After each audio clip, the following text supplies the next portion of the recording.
Man has often contemplated the existence of other worlds. 1 billion possible universes, both similar and different to our own. Unfathomable worlds. Worlds of such technological advancement and cultural beauty that lie far beyond any mind that exists in our own universe.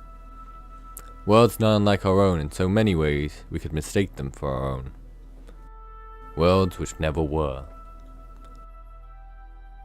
But not all worlds exist in bliss. There are those that have been ravaged by war and natural disaster.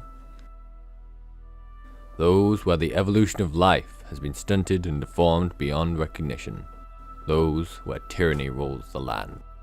This is the story of how the destinies of these worlds became intertwined in the only way there could be. War.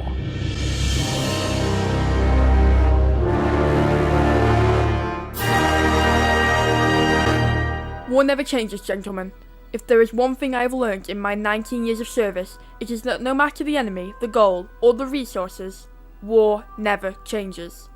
Therefore, we should go about this invasion the same way we would any other, regardless of the fact that these worlds are not of our universe. Question, Commander. If we are going through all this effort to essentially rip a hole in reality, then why not rip through to a reality where we stand to face no opposition? Why waste what few resources we have on a war that can be avoided? That would be down to our scientists. The technology for creating and monitoring the tears has only recently become feasible. Before now, the tears were terribly unstable. The equipment, however, is still far from perfect, especially that which is used to monitor the conditions of the other worlds. At the moment, we can only detect certain things, such as human life signs and to some extent infrastructure. However, we can't detect the truly important things, like atmospheric levels, temperatures and geography. What this ultimately means is that the only way we know that a world would even be safe to open the tear to would be by the existence of human or human-like life on the other side. Surely the chances of any other civilizations having this technology are infinitesimal. By that logic, can't we just use pot luck to choose a planet, and on the off chance we do come across a civilization superior to our own, we close the tear and they have no way of pursuing us? For the love of God, man, are you an idiot? Tears open in the same relative spatial location as in our own universe. What if a tear was open to a universe where there was no Earth? We just have to sit back and watch as all the air is sucked out of the room while the inhabitants freeze to death and their blood boils out of their eyeballs. It's not a pretty way to go. Okay, I understand that wasn't the best. What if a tear was open to an Earth where the human race had been wiped out by a man-made virus? A virus that had been made in an attempt to prolong the human life, but went terribly, terribly wrong, leaving all the adults dead but the children alive, and with their aging rate slowed down to a minute fraction of its original. What if this virus was airborne? Even if we closed the tear instantly, people would still be infected, and within the month, the entire adult population of Earth would be killed off. The children left to rule the Earth for hundreds of years before they inevitably reach puberty, go crazy, and die. Wasn't that the plot of an episode of Star Trek, the original series? You know what I think it was? Yeah, cause Spock gets all angry and crazy for a bit. Not to mention the fact that without animals, dinosaurs and sea life existing billions of years ago, there's no way we could acquire any of the resources we need, including crude oil, natural gas or diamonds. Our lack of resources is the whole reason we're invading these alternate universe Earths, is it not? I always liked the Deep Space Nine original series crossover episode. I never watched Deep Space Nine. How could you not have watched Deep Space Nine? Had Worf and Miles O'Brien from the Next Generation.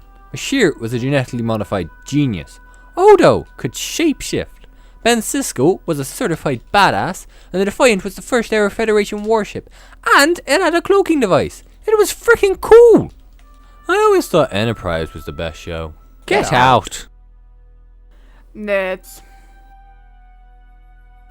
Listen up, soldiers. Through recent negotiations, the Council has approved plans for the invasion of the Outworlds. I think. Anyway, your underlings will be the first line of attack on our neighbouring world friends.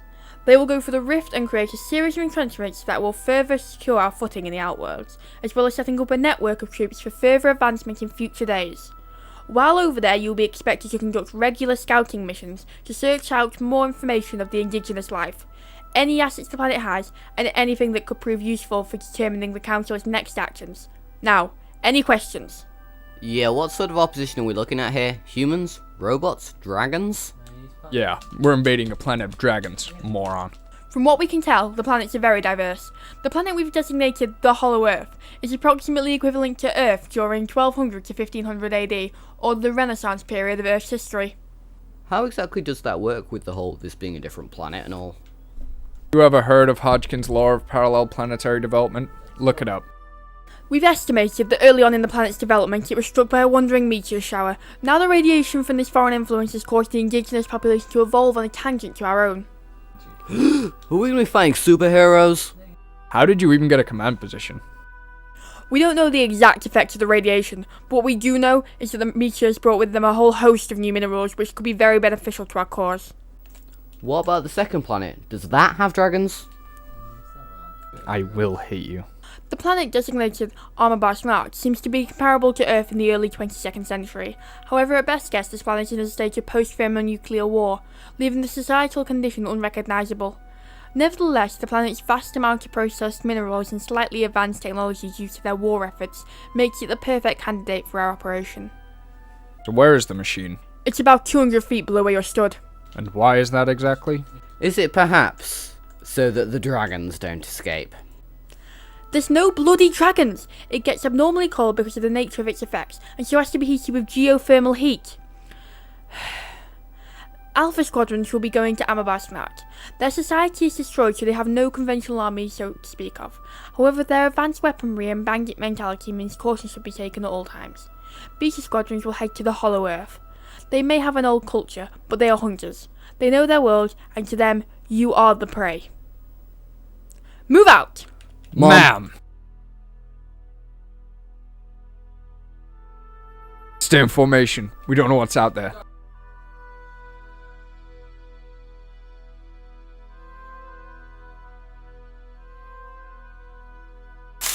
What was that? Stick together. Weapons free! What the hell was that? What is this? Iron arrows?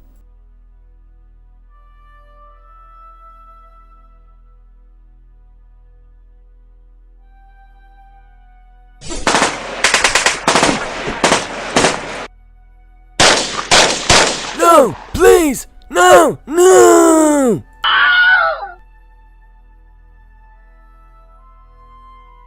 Recent developments from the field state that the Hollow Earth natives have weapons that can pierce body armour. We believe they are made out of an alloy not common to our planet, possibly from a meteor. Stay alert and be careful out there.